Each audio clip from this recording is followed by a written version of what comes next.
विद्येचं माहेरघर असलेल्या सुसंस्कृत पुण्यात नेमकं चाललंय तरी काय, असा प्रश्न आता संपूर्ण राज्याला पडलाय. पुण्यात घडलेल्या एका घटनेनं संपूर्ण महाराष्ट्र पुन्हा एकदा हादरलाय.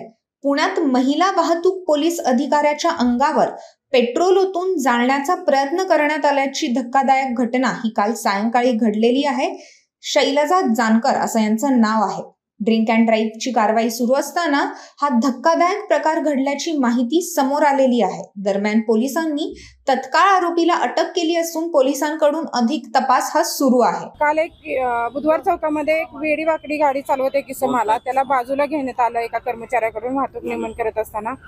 तर त्याला बाजूला घेतल्यानंतर तोंडाचा वास येऊ लागल्यामुळे, दारू पिल्याचा वास येऊ लागल्यामुळे चेकिंग करण्यासाठी त्याला कार्यालयात आणलं. कार्यालयात आणल्यानंतर थोडा तो गोंधळ घालत असल्यामुळे मशीनला ब्रीथ अनालायझरला फुकत नसल्यामुळे त्याला शांत करण्यासाठी बाजूला उभं राहा, मॅडम आल्यानंतर त्याच्याशी बोला असं म्हणलं. बाजूला पाचूळ भरतो म्हणून तो गेला आणि त्या दरम्यान तो पेट्रोल घेऊन आणि लायटर घेऊन आला. हवालदार समीर सावंत हे त्याचे ब्रीथ अनालायझर घेत होते. त्याचा राग मनात धरून त्याने त्यांच्या अंगावरती पेट्रोल टाकलं. तुला जाळतो असं बोलला. त्या दरम्यान आम्ही सुद्धा स्वतः अडवण्यास गेलो असता त्यांनी आमच्याही अंगावर पेट्रोल टाकलेलं आहे. कायदेशीर कारवाई आम्ही विश्रामबाग पोलीस स्टेशन येथे गुन्हा दाखल करण्यात आलेला आहे. आणखी एक जे तुमच्यासोबत हवालदार होते ते कोण होते आणि आरोपी एकूण किती होते? हवालदार समीर सावंत हे आमच्या सोबत होते. त्यांच्या अंगावर प्रथमतः त्याने पेट्रोल टाकून जाळण्याचा प्रयत्न केलेला आहे. आम्ही अडवण्यासाठी गेलो असता आमच्याही अंगावरती त्याने पेट्रोल टाकले. पुढील तपास विश्रामबाग पोलीस स्टेशन करत आहे. किती वाजता होते? दुचाकी वगैरे असं काय आहे का? एकटा होता, दोघ जण?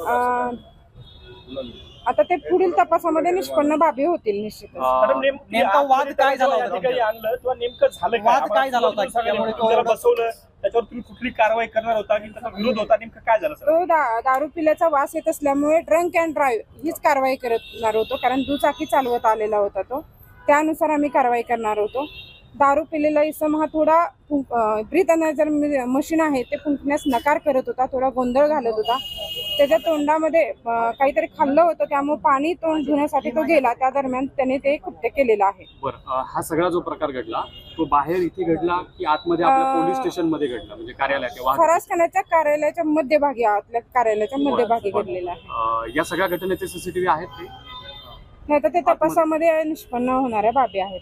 नेमकं कुठं घडला इन्सिडेंट, तिथून कसं आणलं, कसं काय काय झालं, जरा सविस्तर थोडंसं. ऍक्च्युली आता ते तपासाच्या बाबी आहेत. भविष्यात म्हणजे घडलेली घटना ही फरासखाना कार्यालयाच्या मध्यभागी साधारणतः 6:30च्या दरम्यान घडलेली घटना. मॅडम, खरं तरी दुर्दैवी घटना, अशा प्रकारची घटना व्हायला नाही पाहिजे होती. तुमची अवस्था करते त्यावेळेस काय होती? कारण अचानक असा एखादा माणूस पेट्रोल टाकतो वगैरे पोलीस स्टेशन मध्ये घडलंय.